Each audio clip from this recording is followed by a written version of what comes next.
you see me?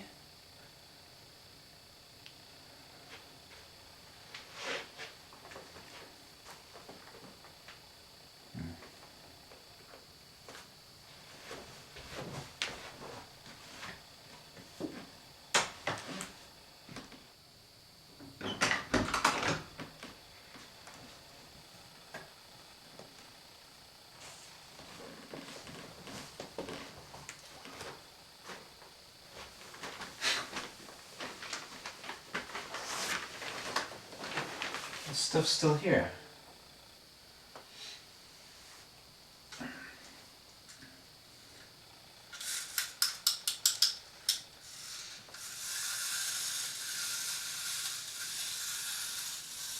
Who do you belong to? And where are they now?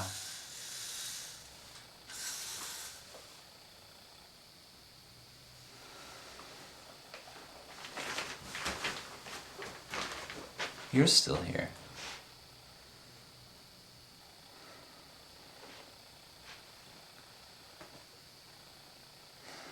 I've got to go, but I'll be back.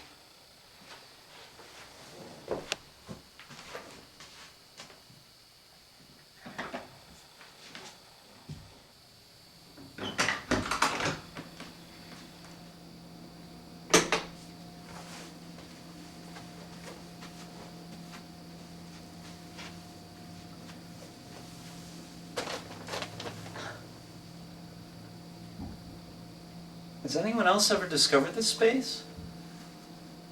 It's like nobody ever comes in here.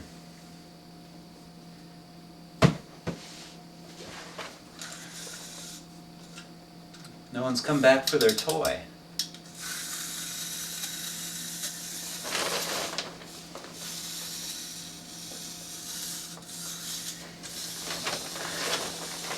Should never stay here too long. I'm expected to always keep moving, you know? At least a little bit. You know, I'm gonna put this right here.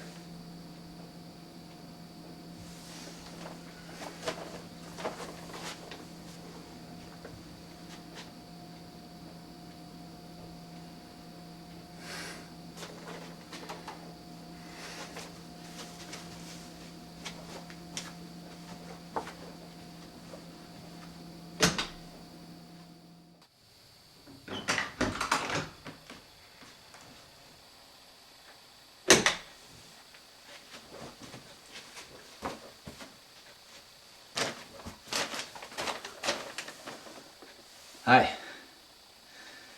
I've been thinking about this place for the past couple of weeks. It's really neat that this place is here and that no one else ever seems to have discovered it in the meantime. It's kind of a time capsule room for me.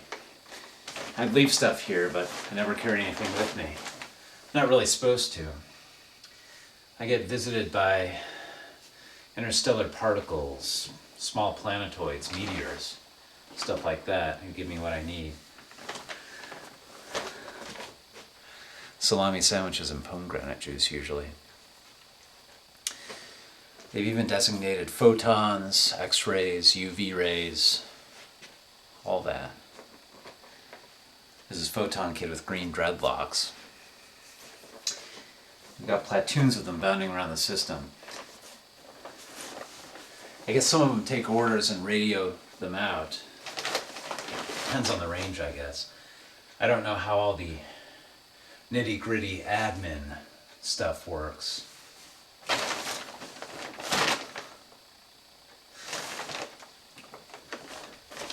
better get going. You know, how could I forget about this stuff? My little crabby friend. You know what? I think I even positioned this toy somewhere. I guess I screwed that up. I'll see you next time.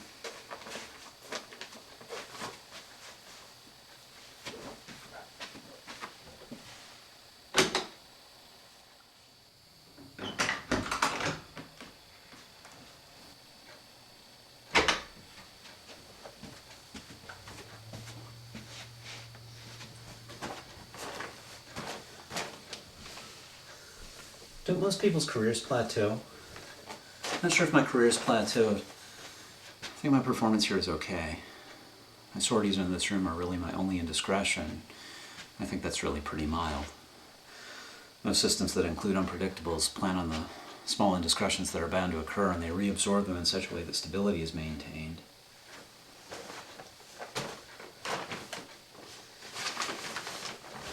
Actually, not exactly sure what would happen if these little updates of mine became known to my bosses. After all, they've got their own PR department in charge of documenting this whole thing. Nice thing about this job is it's a guaranteed lifetime position.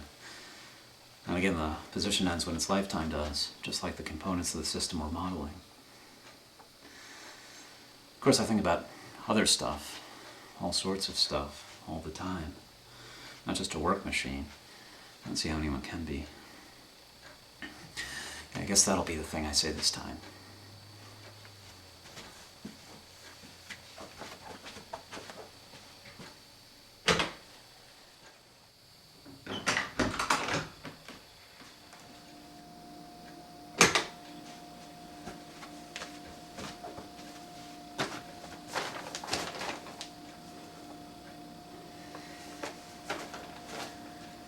In some respects, seeing old friends in this scenario isn't much different than from other, more conventional scenarios.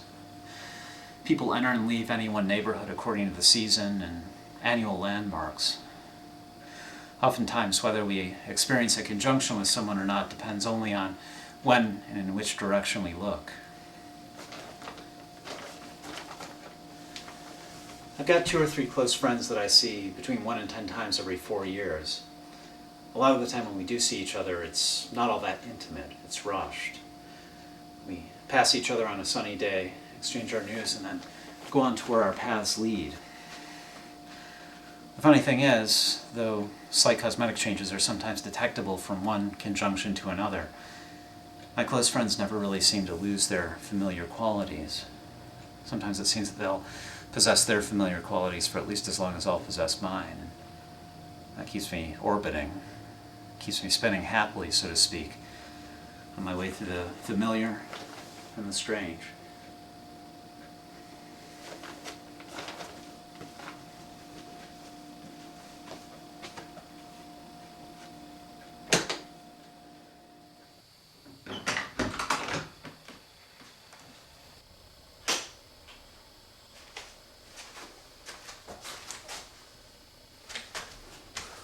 I think about other stuff all the time.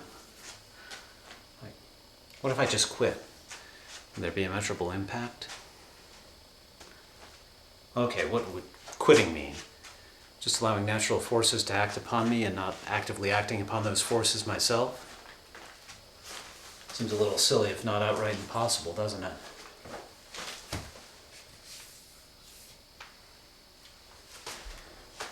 Right. How about if I stopped behaving as I was expected to? The only problem with that is, volume-wise, I'm fairly localized, and I'm not unusually dense. Expectation as it relates to tiny individual variables is a sort of cipher in such a large system. The impact such variables exert on overall expectation can practically be factored out altogether.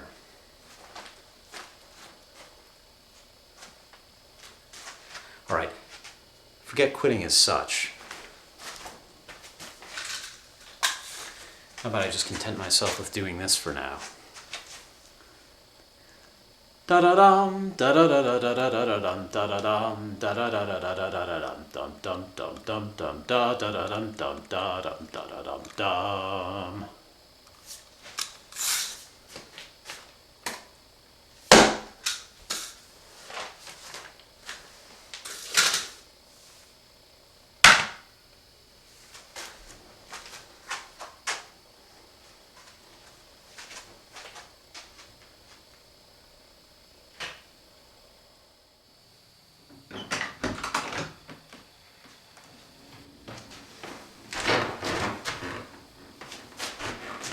I sometimes worry that I'm missing out on the changes in fashion. That may sound strange coming from someone like me. Even if you don't know me personally, we've inevitably dealt with one another, at least peripherally, on a fairly regular basis, so you may have formed some idea of who I am and how I am. I don't just mean the fashion of what we put on, of course. For all you know, I never change clothes. I suppose that's a sort of fashion too. Never changing, or changing so gradually that it seems as though one never changes. I often feel as though the elements themselves play dress-up with me, as if I'm a personal paper doll of theirs. Perhaps I could be some venerable yogi who disappears into the wilderness, who sits feet on thighs as kingdoms accrete and crumble, becomes part of the wilderness itself. Speaking of kingdoms, that's more what I'd intended to signify by fashion, the revolving fashion of kingdoms. I felt as though I had an undeniable nationality. It might make it easier to contextualize my experience. Then again, one can hardly consider an individual armadillo several discrete organisms simply because he's comprised of a collection of plates. If you will, please pass my regards on to, let's say, someone named Oma.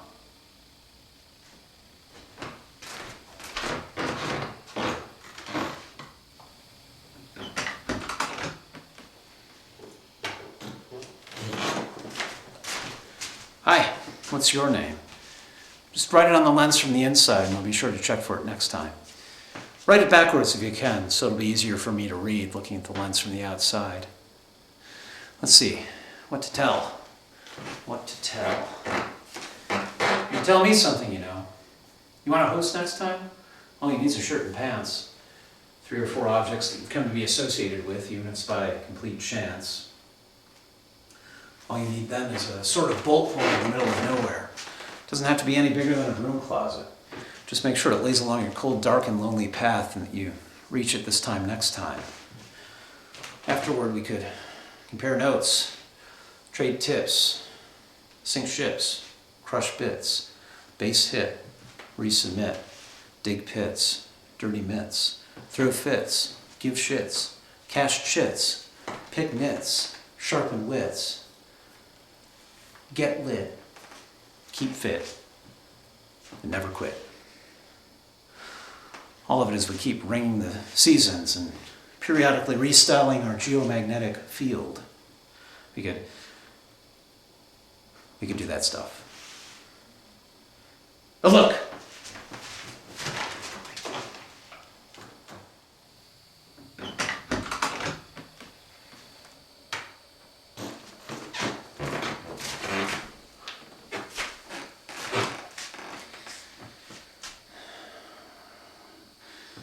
Sorry for all the bad news I've played host to since way back when.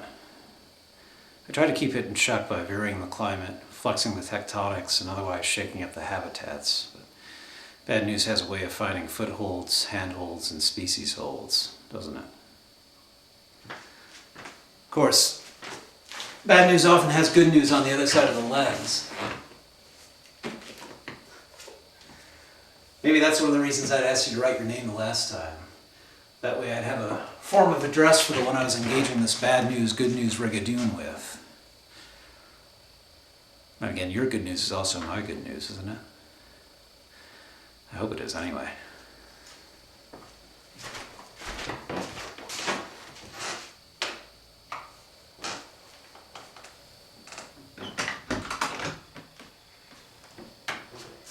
Instead of trying to keep this as general as I have, I'm just going to address Oma individually this time. Sorry everyone else, I'll talk with you again next turn. I promise. Hope you don't think it's too unfair of me, do you? Can you appreciate how lonely you'd get if you had always to address yourself to a faceless mass? Don't get me wrong, you're my favorite faceless mass. Still, you have to suppose that even the sea itself sometimes covets the chance to cradle a single starfish. Anyway, hi Oma. It's nice to see you again. Speaking of seeing you, I've always imagined that you're in possession of most of my favorite qualities. Yes, so you conform in nearly every way to those characteristics I hold the most dear. Of course, there are a couple surprises too. There are things I wouldn't have conceived about you. Those are there to ensure that you're more than just a projection of my own ego. Finally, there's a particular thing that bothers me about you. So then, how is it that you imagine me?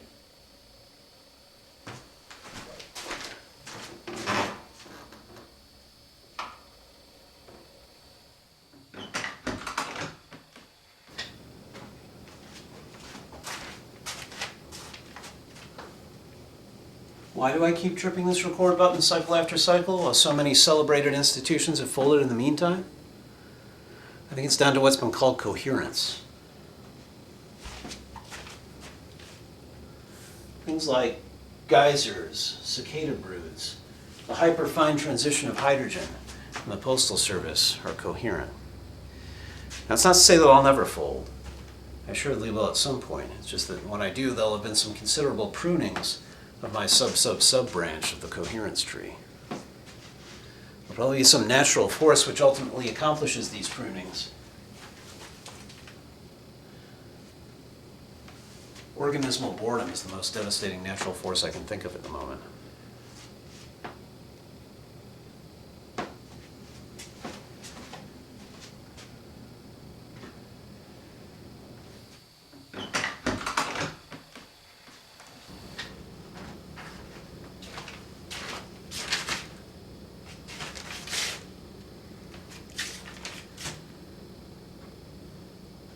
Hello, everyone. Or no one, as the case may be. I guess you could say I've had the ultimate experience in each of those scenarios. Anyway, I'm finished putting on airs. Not really any of those names I've been called by, and I'd like finally to start owning that truth. I'll start owning it the way you'd expect. Superficially, that is. I don't know.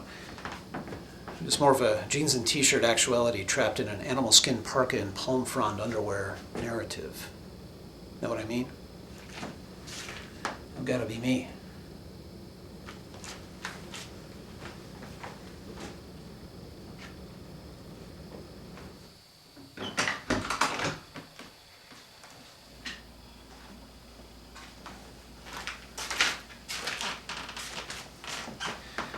I mentioned something before about being more than just a work machine. I've been thinking more about what that means. I think it's less a prescription for not being active at all than it is an expression of resistance against being merely active. I mean, I've been useful in one way or another my whole life. That's just part of the physicalist fabric I helped patch together in my own paltry backwater and isn't due particularly to any personal inclination toward industry. Anyway, I think this backlash against stark usefulness is leading me insidiously and waywardly once again into mysticism.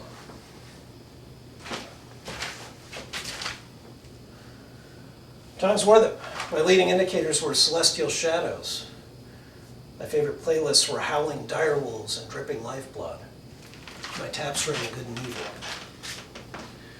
Instead of a work machine then, I'm aspiring to more of a work megalith.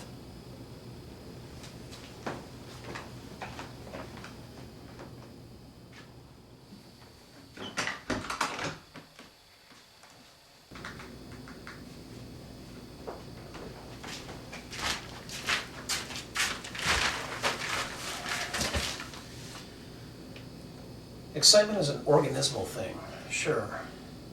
You can also observe excitement on a historical scale. A single wave of excitement can ripple steadily across an eon. I've seen it happen. Of course, historical excitement is regulated quite differently from organismal excitement. Organismal excitement is a fairly well understood mechanism of the limbic system. Historical excitement, on the other hand, is a matrix of things like group psychology, technology, what might be termed herd discernment, and the velocity of progress in any given era. The breakdown of any one of those things can pull the plug on historical excitement. I've seen that happen too. It's like anticipating something every day for 1 billion years, and then finally forgetting about it for good the day it actually happens.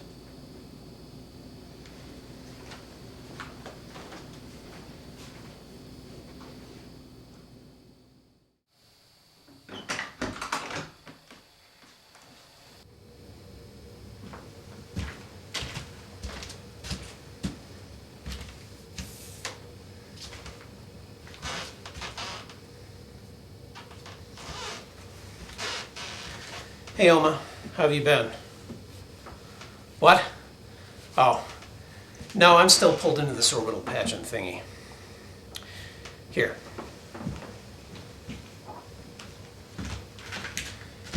Yeah, the local groups roped me into doing it for another year. If I'm being honest with myself, I'll probably be cavalcading all my days. Anyway, question for you. Never mind what this place actually is. I'm gesturing past all the frames, by the way. What does it mean to you that it's here at all? I don't know, maybe that's the same thing.